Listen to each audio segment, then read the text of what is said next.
నమస్తే welcome to J news. ముందుగా bulletin headline చూద్దాం. జేసీ ప్రభాకర్ రెడ్డి పోలీసులపై పెద్దారెడ్డి కఠిన విమర్శ. హైకోర్టు ఆదేశాల ఉల్లంఘన, ప్రభుత్వ చర్యలపై ఆందోళన. లా అండ్ ఆర్డర్ సమస్య, ప్రజల్లో తీవ్ర అసంతృప్తి. తన ఊరిలోకి రానివ్వకపోవడం, పోలీసులపై పెద్దారెడ్డి ప్రశ్నలు.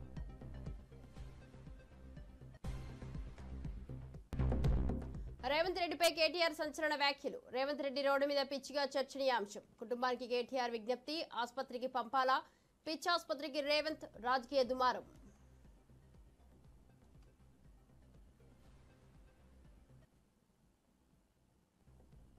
ఆర్కే రోజాపై అసభ్య వ్యాఖ్యలు. గాలి భానుప్రకాష్, నగరి ఎమ్మెల్యే మాటలు. మహిళల్లో ఆగ్రహం, శ్యామల గారి స్పందన. వైఎస్ఆర్సీపీకి మద్దతు. పవన్ కళ్యాణ్ జోక్యం, చర్చనీయాంశంగా మారిన ఘటన.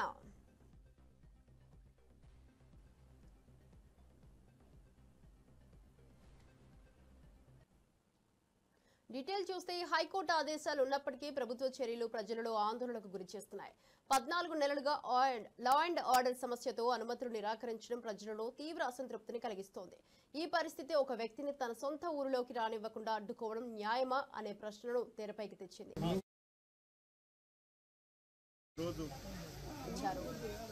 చంద్రబాబు పిలిపేయడం జరిగింది. దానికి కానీ పోలీసు అధికారులు కూడా పర్మిషన్ ఇవ్వడం, జిల్లా అధ్యక్షుడైనటువంటి అనంత వెంకటరావు గారికి వాళ్ళు పర్మిషన్ ఇచ్చిన దాంట్లో మొత్తం జిల్లాలో ఉండేటువంటి కోఆర్డినేటర్లు అందరూ కూడా హాజరవుతారు అని చెప్పడం కూడా జరిగింది. అదేవిధంగానే పోలీసు అధికారులు కూడా మాకు ఇవ్వడం కూడా జరిగింది.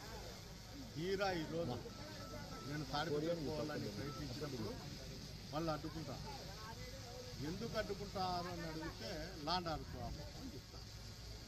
14 నెలలు అయితే అంటే పోలీసు అధికారులు ఉండేది లాండ్ ఆర్డర్ ప్రాబ్లం కాపాడేకే కాదా అని నాకు.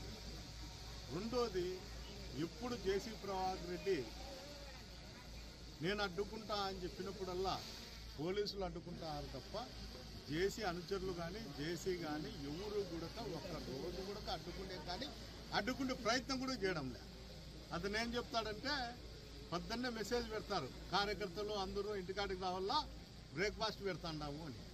అది పెడతానే మన వాళ్ళంతా అలర్ట్ అవుతారు పోలీస్ అధికారులంతా, మీరు రాకూడదు రాకూడదు రాకూడదు. ఈ లాండ్ ఆర్డర్ ప్రాబ్లం ఇద్దరు ఉంటే వస్తుంది అని చెప్తాను. నేను బయట ఉన్నా ఆడ వస్తాను. ఇప్పుడు 14 నెలలు నేను బయట ఉన్నా, ప్రభాకర్ని 14 నెలలు 12 నెలలు పంపిండి బయటికి, ఏముండదు కదా, పంచండి సరే 6 నెలలు ఉండేటట్టుగా. మీరే కదా అధికారులు, మీరే కదా చేస్తాండేది. అది మంచి చేస్తారు చెడు చేస్తారు. మీరు కనీసం పండుకునేప్పుడు 1-2 నిమిషాలు ఆలోచన చేయండి. ఓ వ్యక్తికి మేము న్యాయం చేస్తున్నామో అన్యాయం చేస్తున్నాము, కనీసం మనసాక్షి అనేది ఒకటి ఉండాలి ఎవరికైనా కానీ. ఇదన్నీ చూస్తా అంటే ఇప్పుడు ఉండేటువంటి యువకులు సివిల్స్ రాసేదానికి కూడా ఇష్టపడడం లేదు. అనంతపురం జిల్లాలో ఇంత దారుణంగా తయారైంది. ఈ పరిస్థితుల్లో రేపు పొద్దున మేము ఇంకా సివిల్స్ రాసి ఐపీఎస్లు అయితే ఇంకా ఎంత దారుణంగా పరిస్థితులకు ఉండాల్సి వచ్చిందో అనే ఉద్దేశంతో సివిల్స్ రాయాలన్నా కూడా యువకులు ముందుకు రావడం లేదు. ఒకసారి ఆలోచన చేయండి అధికారులందరూ కూడా. మనం యువతకు కానీ పొలిటికల్గా కానీ అందరికి కానీ మనం ప్రజలకు ఏం మెసేజ్ ఇస్తున్నాం అనేది ఒక్కసారి ఆలోచన చేసి మీరు నిర్ణయాలు తీసుకుంటారు. ఎవడో మున్సిపల్ చైర్మన్ చెప్తే మీరు పాటించుతా అంటే ఇది చాలా దారుణమైన పరిస్థితి. ఎప్పుడైనా కానీ తిరుగుబాటు అనేది ఈ విధంగానే వస్తుంది. అది పోలీస్ అధికారుల మీద కావచ్చు, రాజకీయాల గుండా కావచ్చు. తిరుగుబాటు అనేది వచ్చేది అనేది ఎట్లా వస్తుందంటే అంచివేయడం వల్లే వస్తుంది. ఆ తిరుగుబాటు వచ్చినప్పుడు ఎవరు ఏం చేయలేదు. మీరు పెడితే 4 కేసులు పెడతారు, 4 ఏట్లు కొడతారు.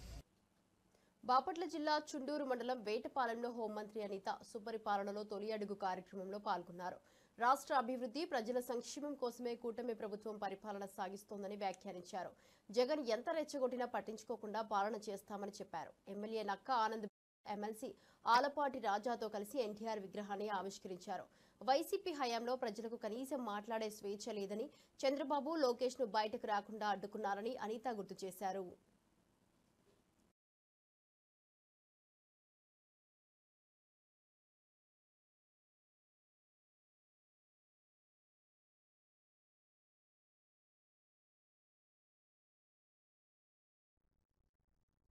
ఈ రోజు నీ కన్న తల్లిని నీ చెల్లెల్ని కూడా ఈరోజు రోడ్డు మీద పడేసి ఇష్టానుసారంగా నీ పక్కన ఎమ్మెల్యేలు నోటుకు వచ్చినట్టు మాట్లాడుతూ ఉంటే వాళ్ళ గురించి మాట్లాడరా అంటే నిన్న బయటకు వచ్చి ప్రెస్ మీట్ లో మాట్లాడతారు. నంగనాచు కబుర్లు ఉంటాయంటారు కదా, తెలుసా మీకు?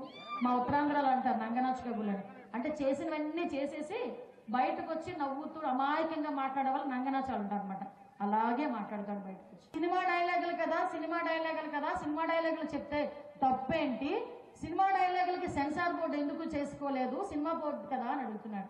ఆ రోజు పట్టాభి గారిని అరెస్ట్ చేశారు, మన పార్టీ మీద, పార్టీ ఆఫీస్ మీద విధ్వంసం సృష్టించారు. మరి ఆ రోజు అదే సినిమాలోంచి వచ్చిన పదవి ఒక మాట మాట్లాడితే నీ కార్యకర్తలకి బీపీలు వచ్చి డైరెక్ట్ గా వెళ్ళి మా పార్టీ ఆఫీసుల మీద దాడి చేశారు. ఈ రోజు నువ్వు పబ్లిక్ లో నీ ఫోటో పెట్టి రపారపా నరుగుతారంటే పోలీసులు కేసులు పెట్టకుండా ఊరుకుంటారా? ఈ గవర్నమెంట్ కాదు కదా ఇది. నేను ఒకటే చెబుతున్నా, ఈ రోజు రెచ్చగొట్టే ధోరణిలో వాళ్ళు ఉన్నారు, కానీ ఈ రోజు మనం సంయమనం పాటించాల్సిన అవసరం ఉంది. స్విమ్స్ అభివృద్ధికి దాతలు ముందుకొస్తున్నారని టీటీడీ చైర్మన్ బిఆర్ నాయుడు ప్రకటించారు. భారత ప్రభుత్వ సంస్థ ఇండియన్ ఆయిల్ కార్పొరేషన్ లిమిటెడ్ 22 కోట్ల రూపాయల విలువైన విద్యా యంత్ర పరికరాలను విరాళంగా అందజేసింది. బిఆర్ నాయుడు ఈ పరికరాలను ప్రారంభించారు. 14 కోట్ల విలువైన టెస్లా ఎంఆర్ఐ స్కాన్, 8 కోట్ల విలువైన 4D city simulator system, radio therapy యంత్రాలను ఐఓసీఎల్ ప్రతినిధులు స్విమ్స్ కు అందించారు. ఇక ఈ అత్యాధునిక పరికరాలతో పేదలకు తక్కువ ఖర్చుతోనే మెరుగైన వైద్య పరీక్షలు అందుబాటులోకి వస్తాయని బిఆర్ నాయుడు తెలిపారు.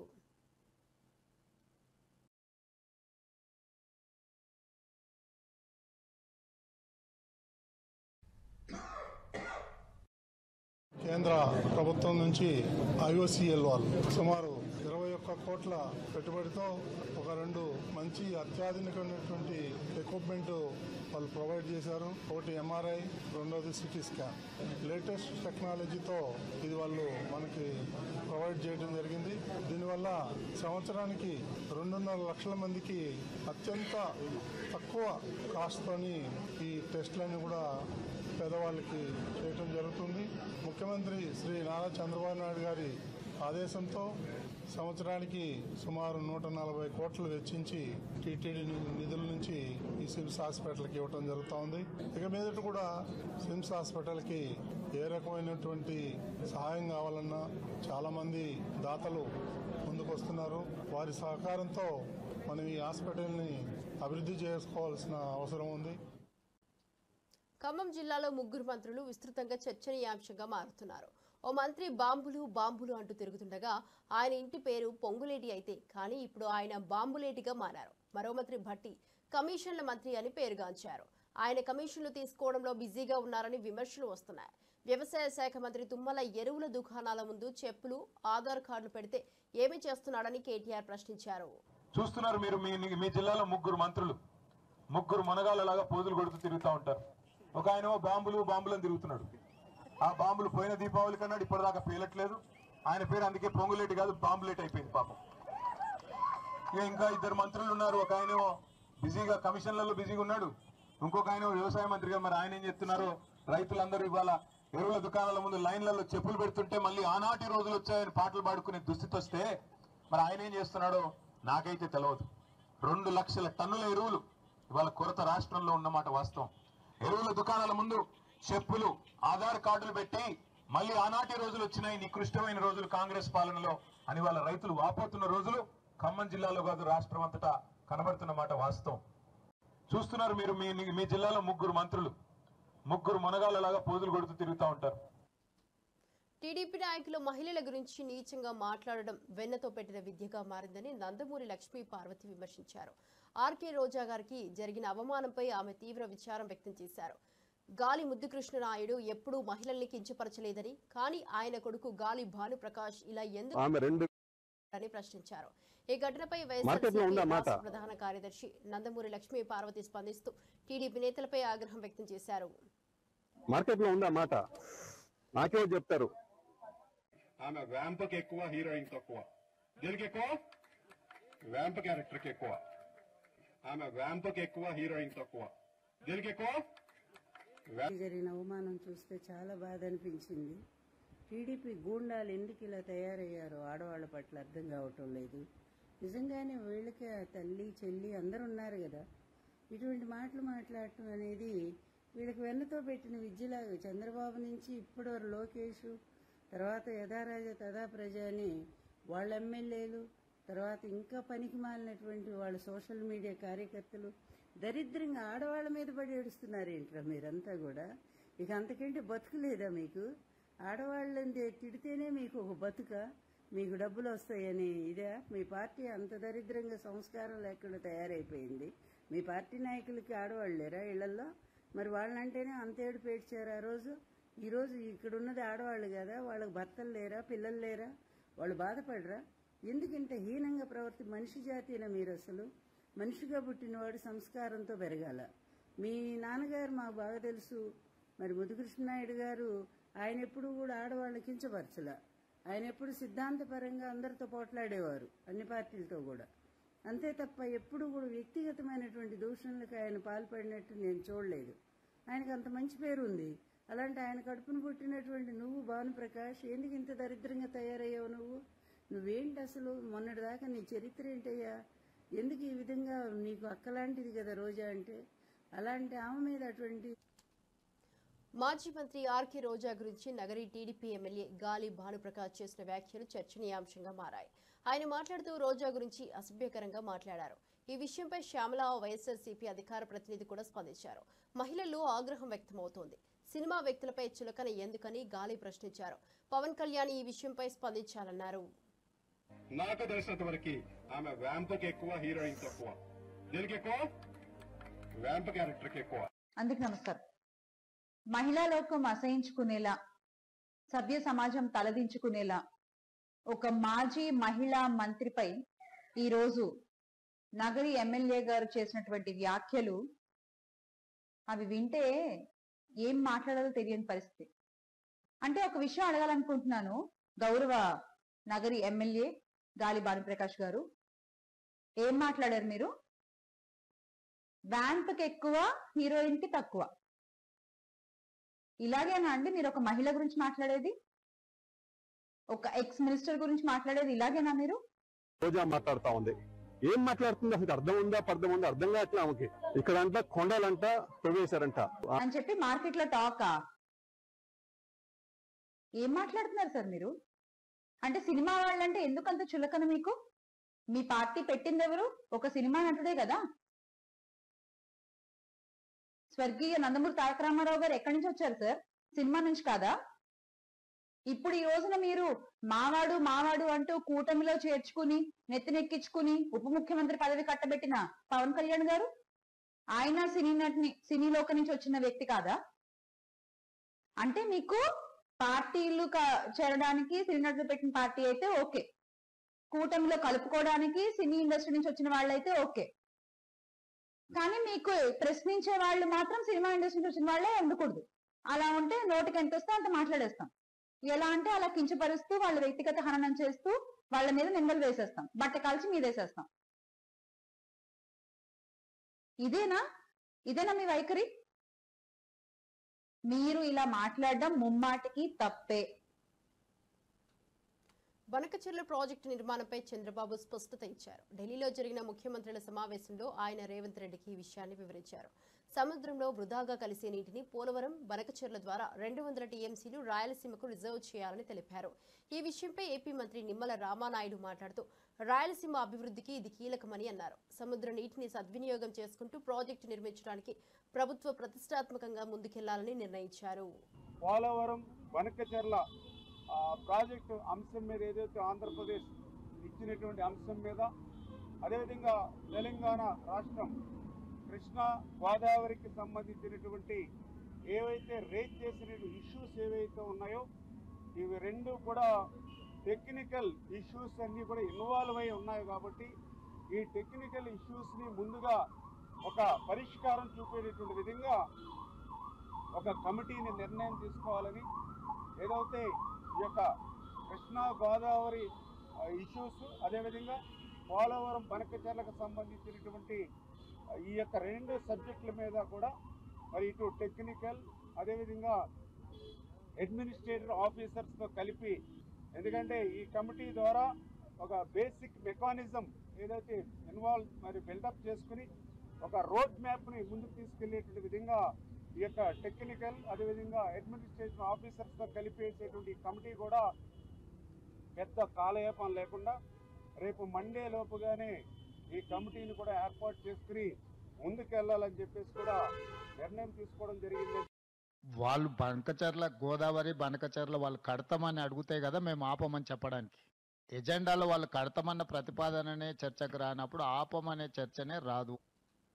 ఆంధ్రప్రదేశ్ ప్రభుత్వం తీసుకొచ్చిన నూతన పర్యాటక విధానం ప్రభావంతో రాష్ట్రంలో ఆతిథ్య రంగం వేగంగా అభివృద్ధి చెందుతోంది.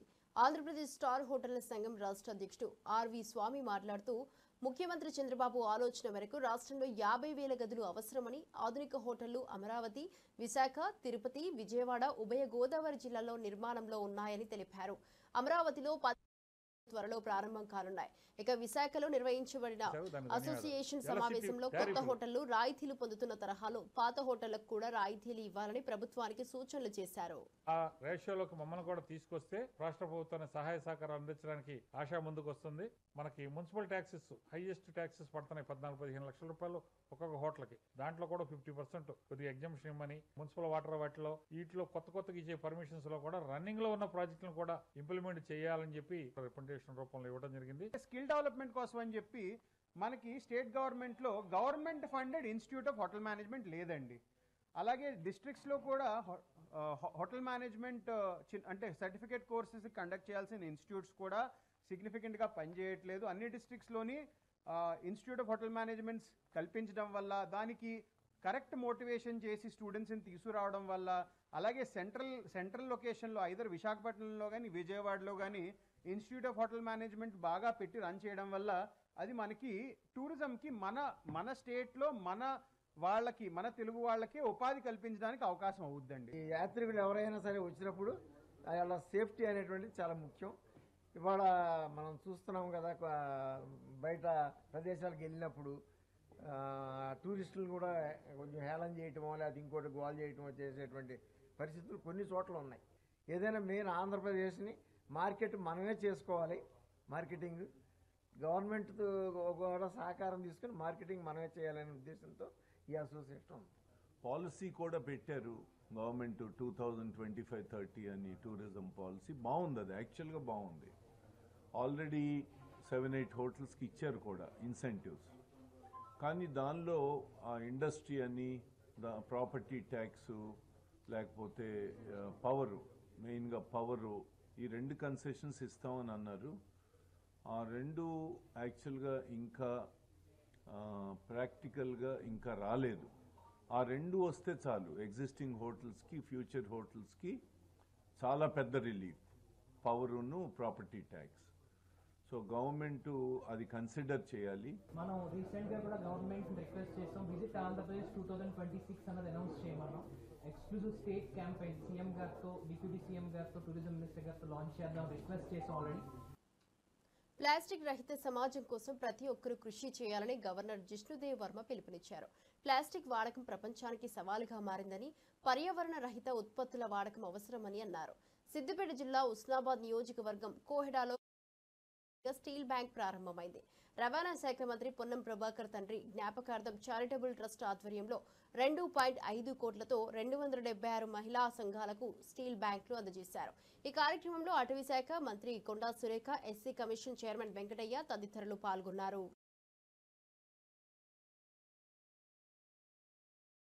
With 55% of Siddipet's dry waste comprising plastic and 60% of that being single use, this initiative offers a timely and practical eco-solution.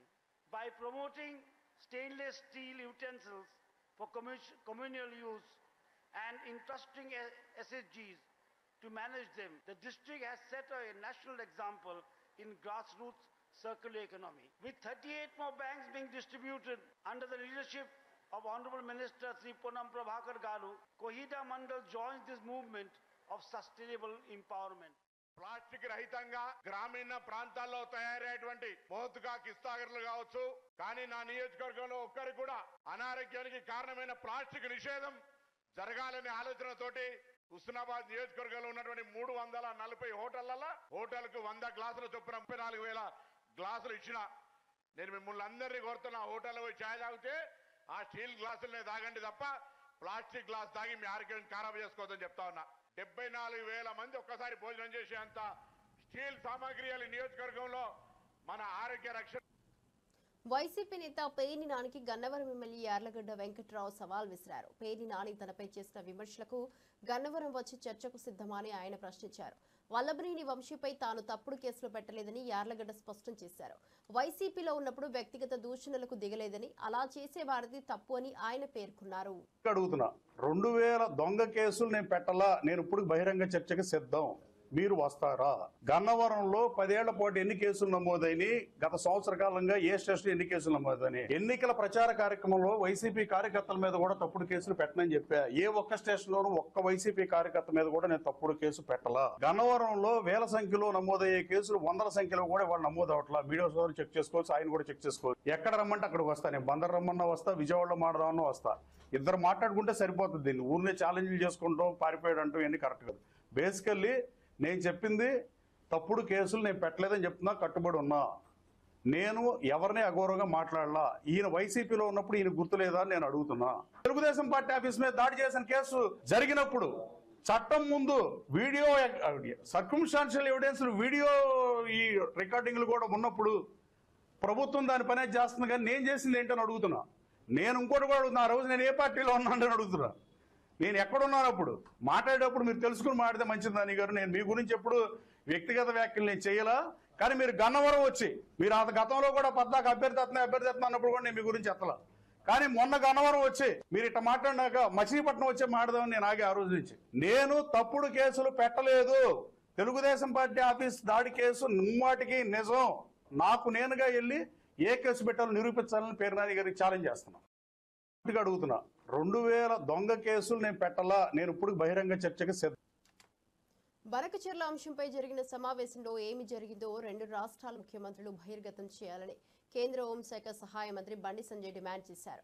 Karimnagar జిల్లా హుజూరాబాద్ ప్రభుత్వ పాఠశాలలో 10వ తరగతి విద్యార్థులకు ప్రధాని మోదీ కానుకగా 1100 సైకిళ్లను పంపిణీ చేశారు. ఇక జల వివాదాలపై కేంద్రం వేయబోయే కమిటీకి 2 రాష్ట్రాలు తమ వాదనలు వినిపించాలన్నారు. బీఆర్ఎస్ కాంగ్రెస్ పార్టీలను ఒకటేనని ప్రజలను మభ్యపెడుతున్నాయని బండి సంజయ్ తీవ్ర విమర్శలు గుప్పించారు.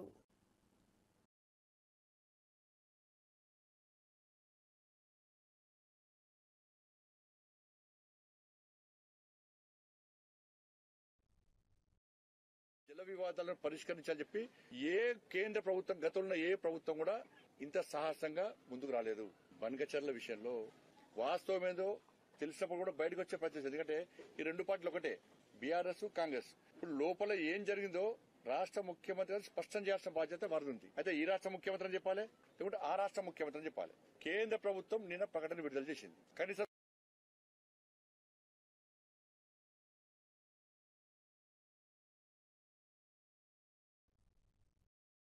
జల వివాదాలను పరిష్కరించాలని చెప్పి ఏ కేంద్ర ప్రభుత్వం గతంలో ఏ ప్రభుత్వం కూడా ఇంత సాహసంగా ముందుకు రాలేదు.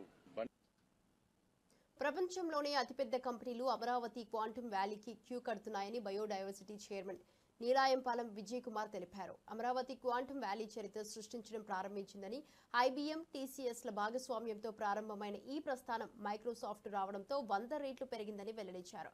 గత ప్రభుత్వం క్వాంటమ్ వ్యాలీని ఆంధ్రప్రదేశ్లో ఏర్పాటయ్యేందుకు కృషి చేయలేదని, కేంద్రాన్ని అడగనే లేదని నీలాయపాలెం విమర్శించారు. మైక్రోసాఫ్ట్ కంపెనీ ఆంధ్రప్రదేశ్ కి అమరావతికి వస్తుంది.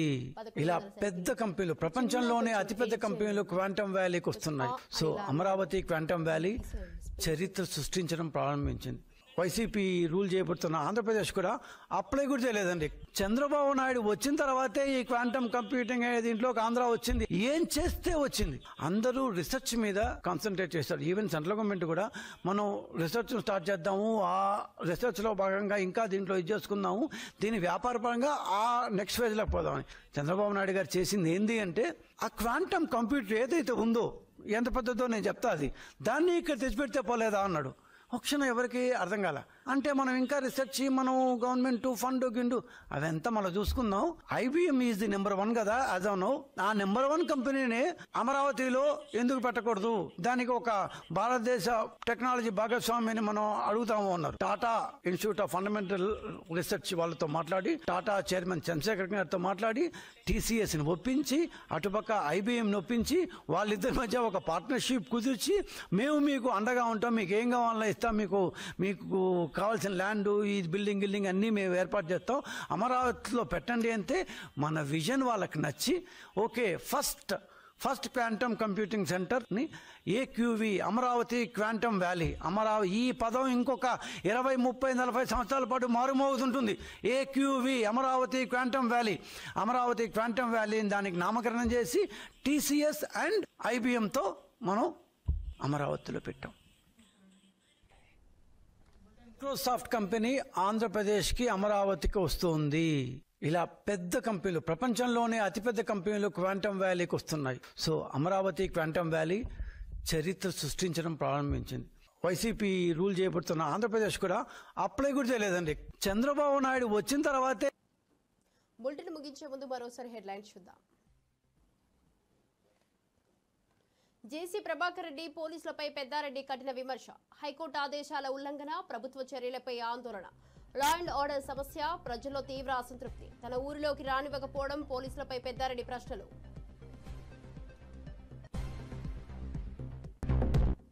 రేవంత్ రెడ్డిపై కేటీఆర్ సంచలన వ్యాఖ్యలు. రేవంత్ రెడ్డి రోడ్డు మీద పిచ్చిగా చర్చనీయాంశం. కుటుంబానికి కేటీఆర్ విజ్ఞప్తి, ఆసుపత్రికి పంపాలా, పిచ్చాసుపత్రికి రేవంత్ రాజకీయ దుమారం.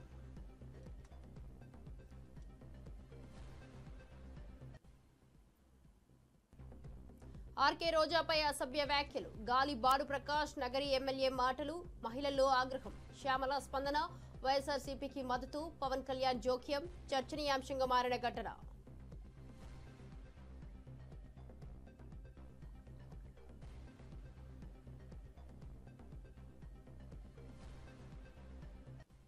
ఇవి ఇప్పటివరకు బులెటిన్ అప్డేట్. చూస్తూనే ఉండండి జే న్యూస్.